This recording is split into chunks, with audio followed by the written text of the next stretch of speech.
Hello, everyone. Welcome to Conscious Creation. I'm your host, Danielle Isaac, and I am excited to introduce my guest, Heather McDaniel. She's a fitness and nutrition coach, and she's going to be sharing with us what does it take to live our best lives physically. It's very easy to maybe have some physical issues that get in the way of us being able to live our best life. And she's going to talk about some simple strategies that we can use to start to build up our health, build up our body's physical strength so that we have the energy and the ability to live our best life. So I'm excited for our topic today. Let's talk about this concept before we begin about how do we live, what does it mean to live our best lives? You know, I think about people who are in their 70s, 80s, and 90s, and how I've seen examples of people who look amazingly healthy. They have great vitality and energy. There's almost like an eminence, right? Something emanating from within where they're just radiating youth. And so I saw a beautiful couple at a winery. They were late 70s, early 80s, and they just had all this beautiful life just emanating from them. And they were out on the dance floor having the best time. And when they got off, I said, what is your secret? What's happening with you? Why do you just look so happy? And they said, you know, it's dancing. The husband specifically said, I've been dancing for years. And once I discovered dancing, that, you know, I couldn't go back. It kept me out of trouble. It helped me feel good about myself, helped me stay in shape, and it helped me meet this young lady. And he pointed to his beautiful wife next to him, which I think they met, you know, in their early 70s, maybe late 60s. So really cool story. And just the life that was coming from them was contagious. So I think of that as an example of somebody that I would look to as somebody that I would want to emulate. I would want to have that experience when I was in my 70s and 80s.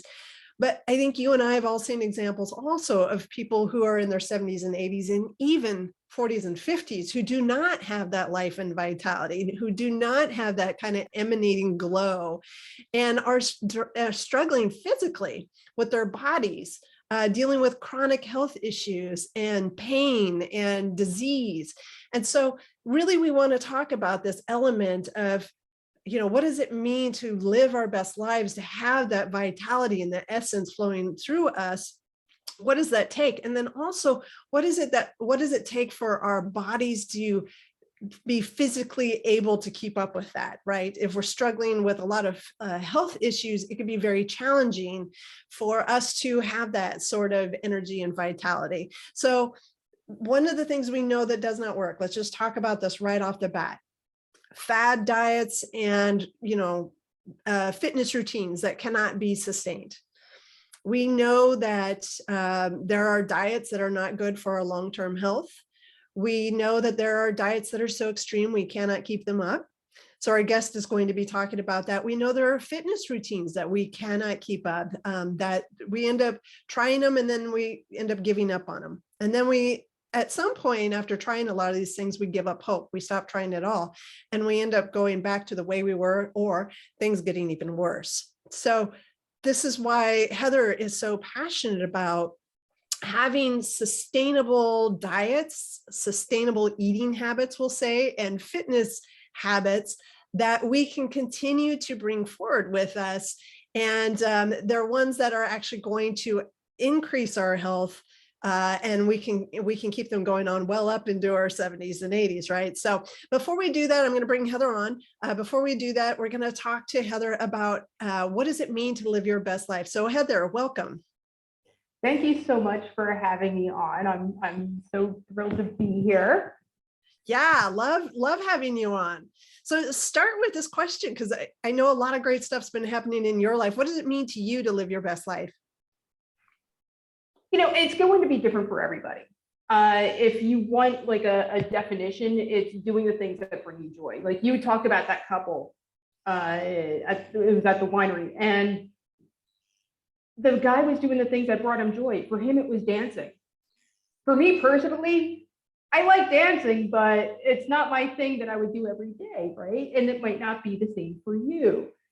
For me, it's going to be out paddleboarding. It's going to be anything on the water. It might be strength training.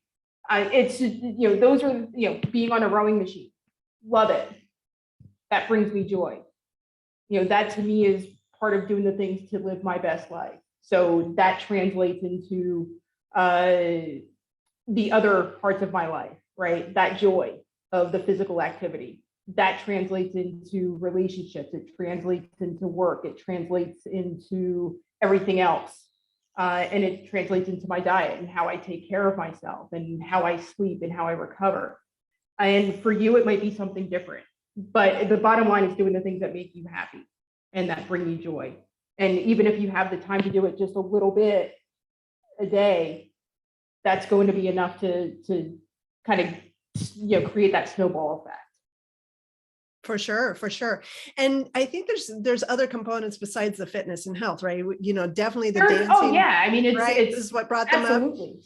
But for you, what's kind of cool, your backstory, which would be great to share with our audience, is there are other elements. And so for you, one of them is travel. So do you want to share where you're at right now? Yeah, so I recently moved to Santiago de Compostela in the northwest part of Spain, and that's where I'm at right now. And this was part of that. What brings you joy? Yes, there's the physical component, but being here brings me joy. The lifestyle of being here brings me joy, and that to me is that's a part of creating that best life and living your best life. And this was a dream a long time coming, right? So yeah, this wasn't an overnight thing. It kind of was, but then you realized like it was going to take some work to actually bring this dream to life. So share with us briefly, like, how did this dream come about? I came here in, I think it was 2018. I was already in Spain, and I was here temporarily. And it was, I just felt very connected to this part of the country. And I was like, okay, well, something, you just have like this notion of, okay, this is where I'm supposed to be. Don't know why, but okay, I'm going to play. And what will it take to get here? And if you do the math, I said 2018, and we're in 2022 now, and I recently got here. It was a 4-year process of just consistent, okay, moving forward, putting things in place. How can I make this work?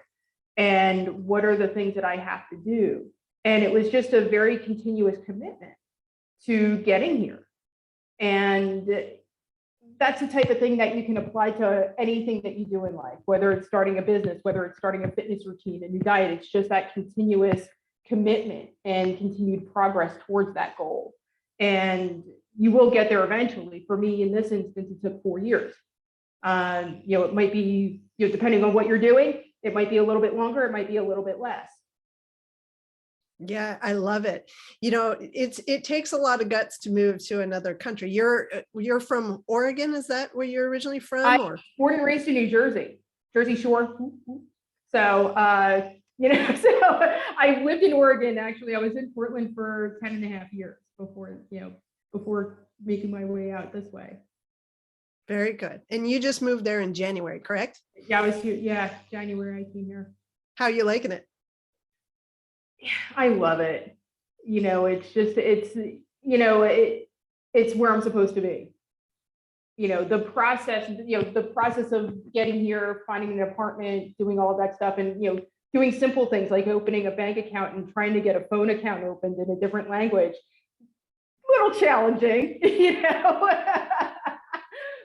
but you have to go into something like this with just that sense of adventure and definitely a sense of humor. And you have to have the ability to laugh at yourself, because you're going to screw up at some point. For sure. Okay, so you made it to your beautiful space in Spain here. You've got you're getting your home and everything set up. Something you shared with me when I was interviewing you earlier is you said that you had a tremendous amount of inner work to do, like fears to overcome in order to be able to make this dream come to life. So you want to share a little bit about that? Absolutely. What I mentioned earlier, like the little things that you have to do, right, in terms of having the ability to laugh at yourself. When I was here before, I did not have that ability. Very self-conscious, very insecure, riddled with anxiety. Anxiety is my thing. It's something that I have struggled with, and it's noticing how those things impact you in the past. And I had to do the inner work to get here. So it wasn't like, okay, I moved towards this thing every day, and I got here, and now it's like, woohoo, everything's solved. No, it's not quite like that. It was more about the person that I had to become than it was about getting here. You know what I mean? Like I had to make that adjustment, and I had to really dig deep and figure out, okay, really address these insecurities.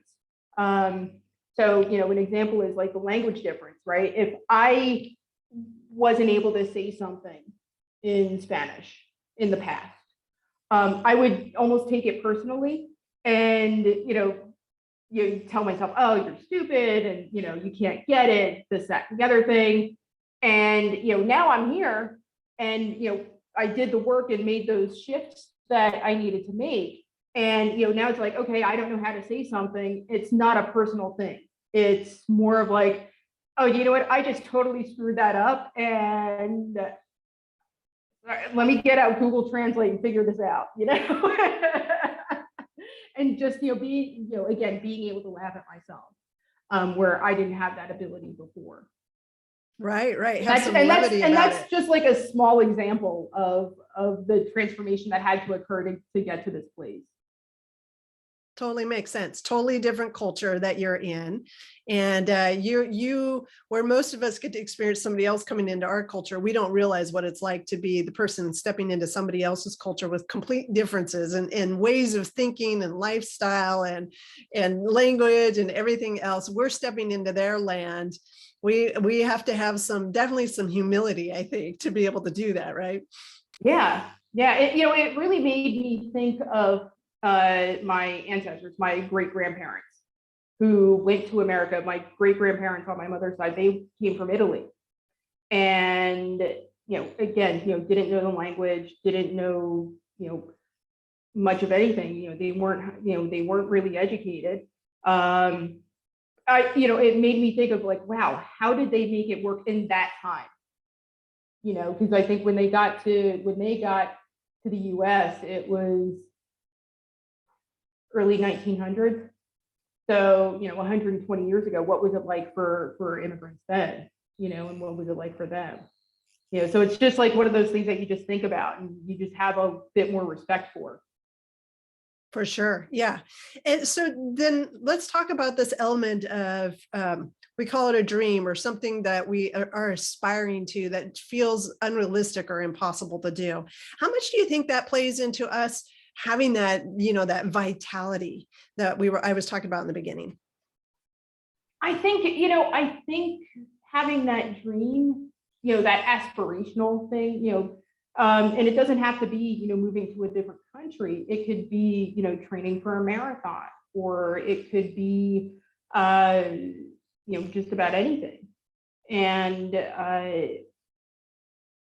I think that's the thing that, I think that's the thing for me, like, it was like, okay, this is what I'm working towards every day. And I was highly motivated to get here. I think it really helped keep me focused. It helped, how can I put this? I think it helped not only keep me focused, but it really helped me have that drive to push through things when things got difficult. Because there were times in the process where things got really difficult. And it was like, I reached a point, I was like, oh my God, am I ever going to make this happen? And like I said, it took a while, but I did have those moments of, is this really going to happen? Or am I just going to be where I'm at? And, I'm going to have to be okay with that. And I think from there, you just have to push through those difficult moments and having that big aspirational thing. It was just like, oh, you know what? I'm going to make this happen. It's like, no, you kind of know, like, this is supposed to happen. You have that belief. And I think that was the difference for me. It was like I had that belief, just like this inner knowing, I can't really describe it, of no, this is going to happen. That's beautiful. A lot of people say that when you have that, when the inside of you is certain that it's going to happen, that's when you know it's done.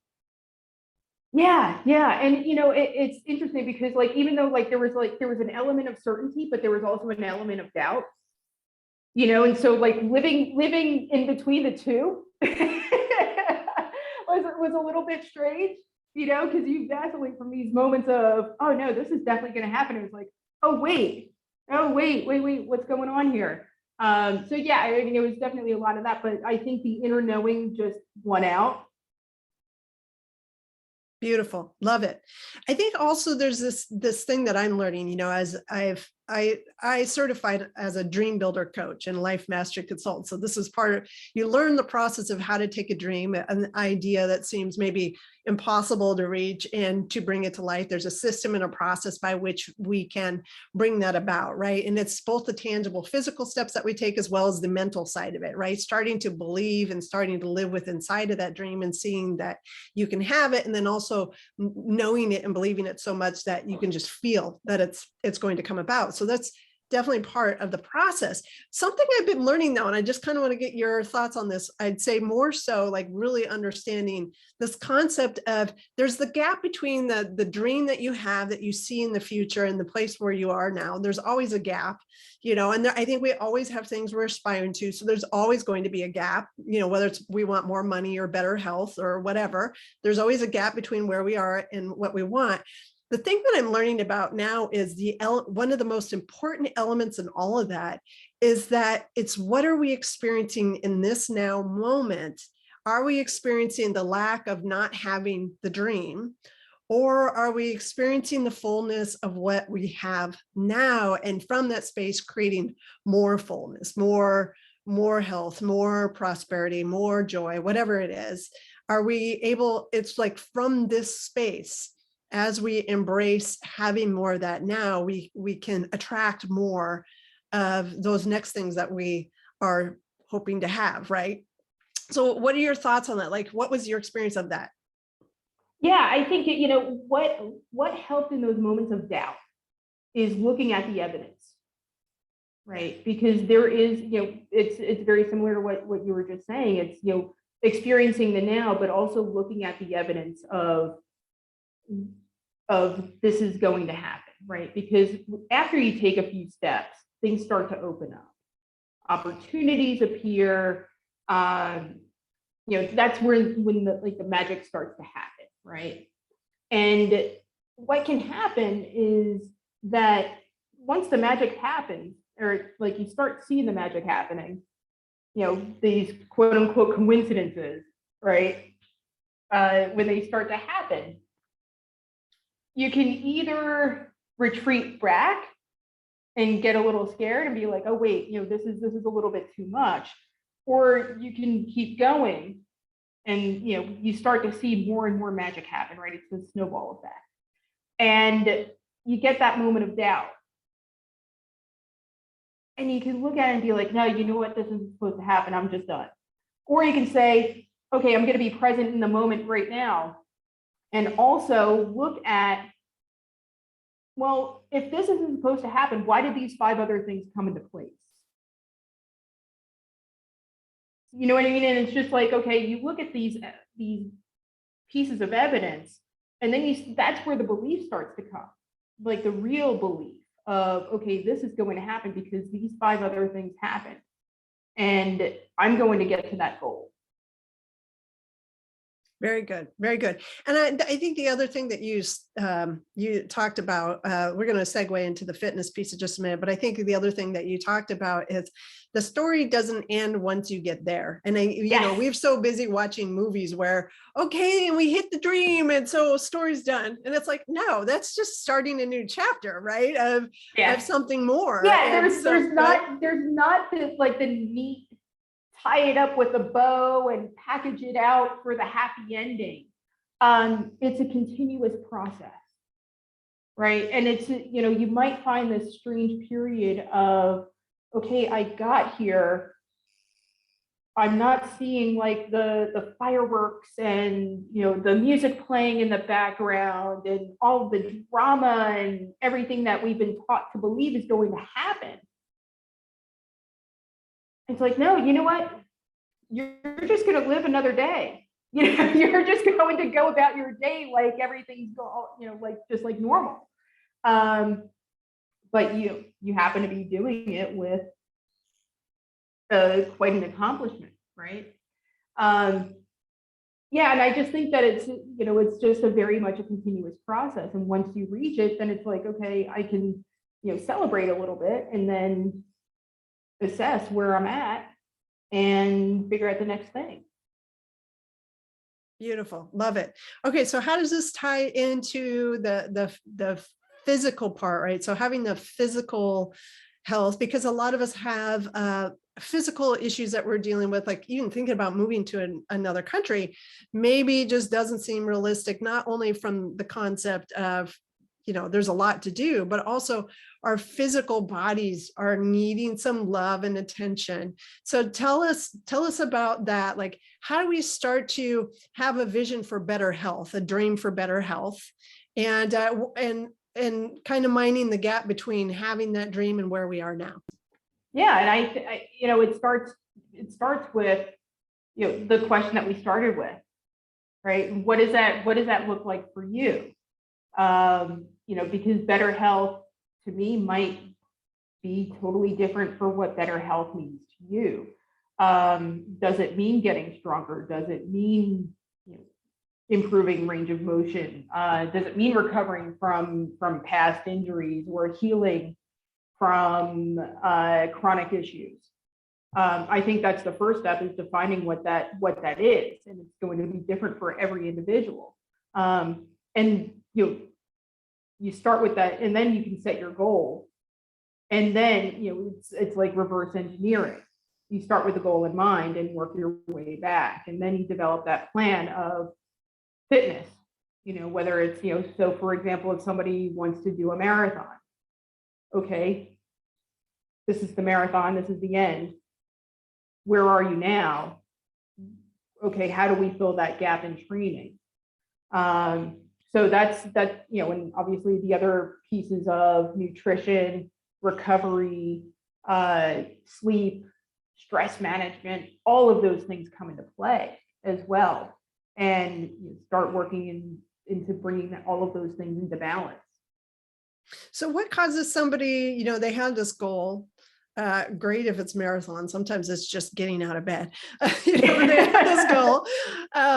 So what trips people up? Where do they get into trouble with that? I think you had mentioned this actually in the very beginning, in the introduction, where you talked a lot about the sustainability portion, the sustainability piece, where you have this tendency to go all out. And you know, if you're, you know, you're running a, you're training for a sprint instead of a marathon, right? So it's not sustainable. So take, for example, if somebody, you know, their goal for better health is to lose weight. So what they'll do is go on like this 21-day fast, or they'll go on one of those very, very restrictive diets. And I've had clients who have done this, where they've done restrictive diet after restrictive diet and nothing seems to work. There are a number of reasons why, but the main reason why is because you're restricting yourself so much that it's almost like when the restriction is done, or when you take the restriction off, you're just going to go back to what you were doing before. And odds are what you were doing before wasn't working for you, because that's the reason why you went on the restricted diet. And so what I prefer to do is to work with folks on just developing basic habits, you know, focusing on how you eat just as much as what you eat, and bringing those things into balance. Great. So what are some typical types of scenarios that you see with your clients, as far as the goals that they have, and some of the things that they needed to change. Maybe if you think of one client, some of the things they needed to change as far as habits in order to create sustainable results. The first thing that I like to start with clients, it's going to depend on each client, but as far as like an eating habit, is to eat without looking at a screen, without looking at a mobile phone. You tend to actually consume more calories because, think about how if you do eat in front of your phone, you're really not paying attention to what you're doing. So in American culture, we have a tendency to eat really quickly and we shovel as much food as we can in our mouths. What we end up doing is we consume a lot more food than we actually need. And that is that's one of the reasons for weight gain. So it's a very simple thing to do. Just put away the phone, put away the screen, and just pay attention to what you're eating. It's for some people it's easier said than done, but with work and with practice, you can definitely get there. What are some other things that you've worked with clients on? Let's see, strength training. I had clients in their early to mid 50s and they just want a better quality of life. And, some of it was a little bit of weight loss, but part of it is also just feeling stronger, feeling a little bit more confident in the body, especially for women who have, been athletic for most of their lives. And, they let work get in the way and all of these other things, they let life get in the way and they were like, oh, wait, what happened? I can barely lift this thing in the backyard, so it's just getting that strength back and, and that translates into confidence in other areas of their lives. Great. And what do you do for people who basically haven't ever had a good fitness regime and have continuously struggled with the physical fitness? Start slowly. And, it's two things. It's starting slowly and starting with things that they enjoy. It could be just going for a walk, a few days a week, and just getting into the habit and getting into the routine of just getting movement, any kind of movement.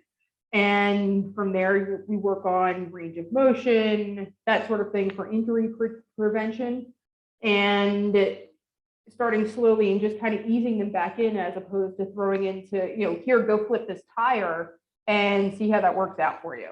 That doesn't make sense to me. And so, starting slowly, just a very slow, gradual buildup and building that into the schedule, getting into a flow. Sometimes it takes a little, it takes constant adjustment to figure it out. But once you get into that groove, it's very difficult to dislodge. I think that's how to put it. Yeah, for sure. And I think the biggest thing that you said is it's something that you enjoy. It's something that you build up over time, and you get better and better at it. Then we don't have as much physical damage to our bodies like we do when we try to go all out on something, like when I overdo yard work, I usually pay the price the next 2 or 3 days. Yeah. I'm like, okay, maybe I need to learn when to pause, right? Say good enough. But I love this concept of I have found that if I take baby steps rather than the huge gigantic steps, it becomes something where I look forward to it. I can build it into my routine, and then I can slowly build onto it, like eating habits, eating better and better and better and better over time. But I don't think you can go from 0 to 100 overnight. I think you've got to work towards eating healthier and healthier, for example, and being more physically active, right? Yeah, absolutely. When I work with clients, it's usually we practice a habit, and I call it practice because we get, with habits, we get so into the mindset of I have to be 100% perfect. I have to do it absolutely all out, be perfect 100% of the time. And if I'm not, then screw it, I'm a failure. That's not how it works.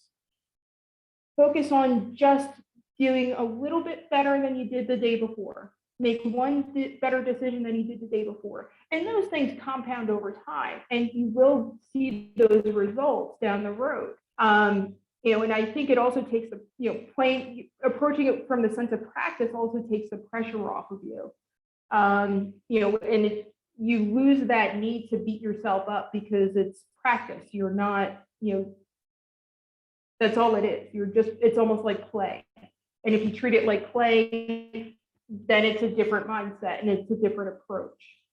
Love it. I love it. Okay. Before we segue in, because I know you have something special for the audience, for anybody who's interested in it. But before we segue into that, can you just share one success story that you had with a particular client? I have a few. I actually just got off of a call with a client, and we've been working together for quite a while, probably over a year now. And there were a couple of things that she said to me, and we talk about the small victories, and just making different decisions, and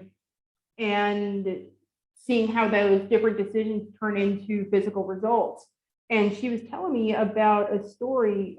She was telling me about just how she's been able to become more aware of when she's full.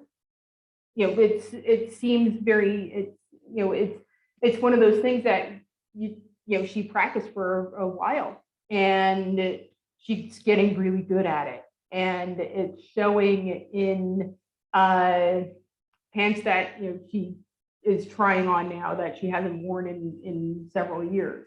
So things like that, those are the results that you see, and it's gradual, but that's the thing that it's going to stay with her for a very, very long time, as opposed to a diet that's going to be for 3 weeks.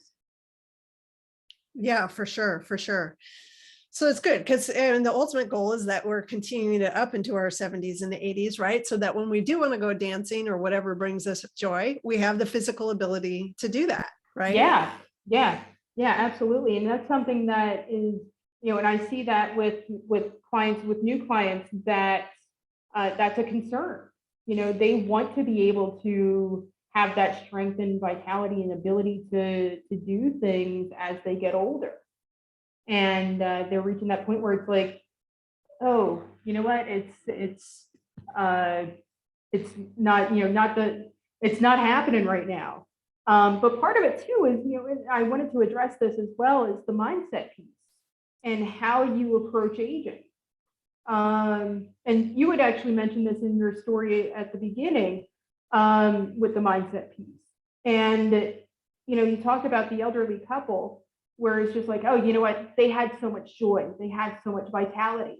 And it seemed to me like they embraced, getting older and embraced aging. And, and they were able to enjoy it. On the other hand, you have people that are like, I'm 42 and I'm old and decrepit. Well, guess what? If you think that way, it's going to show up in your body, right? And that's something, it's depending, or getting old sucks, or, it's whatever it is that you think about getting older. And you just have to be aware of what you're creating with what's up here, because what's up here is what you believe, and that's what's going to translate into your results. So if you believe that it's not possible for you, or if you believe that you're old and you believe that you're too old to do anything about it, then that's the result that you're going to get. Absolutely. I think that really was a great tie-in to this whole idea of conscious creation, which is about us being more conscious of the thoughts that we're thinking that are either taking us towards what we want or taking us in the other direction towards what we don't want, right? So beautifully said. Well done to kind of bring it all together. I love that. Becoming conscious of what we're thinking, I think, is the biggest key to achieving anything that we want in our lives, including life and vitality and better physical health. So I love that element. Now, let me just ask you, so you have a couple things you want to offer, and I want to give you a moment to kind of share those for anybody who's interested in learning more about you and taking advantage of these couple of things that you've created for people. I also want to just make sure that people understand one of the greatest values I think that you probably bring to your clients is the accountability piece. It can be so challenging to keep up on anything on our own, especially if we see ourselves sabotaging our own progress on a regular basis.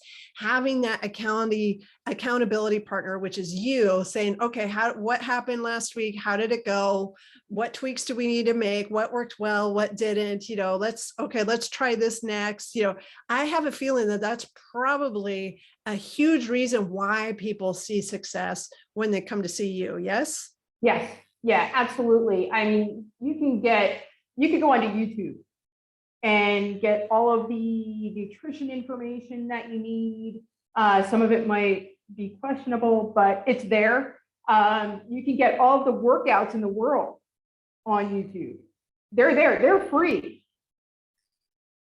Why not, right? The value that I bring to my clients is the accountability piece, but also the help with the subtle shifts in mindset and in developing those small habit changes that make a difference. And it is,